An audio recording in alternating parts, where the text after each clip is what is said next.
All right, here we are. Nice snowy day here in January. Me and Wilbur are here. Hi, Wilbur. And this is the first coat of the Bombay mahogany on pine. And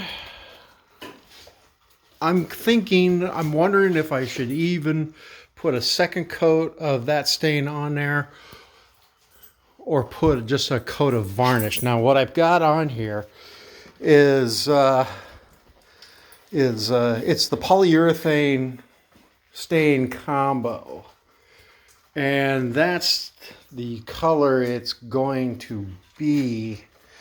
I don't know so much that a second coat's going to darken it up or not. I already put some pre-stain on there, so it wouldn't be kind of a mess here and be different colors.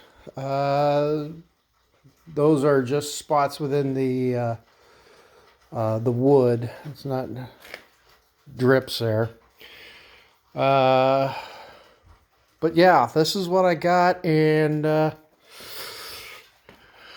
like to have it just a tad bit darker, but I don't know if another coat will do it, or if it better yet, having a coat of varnish on would darken it up a little bit more.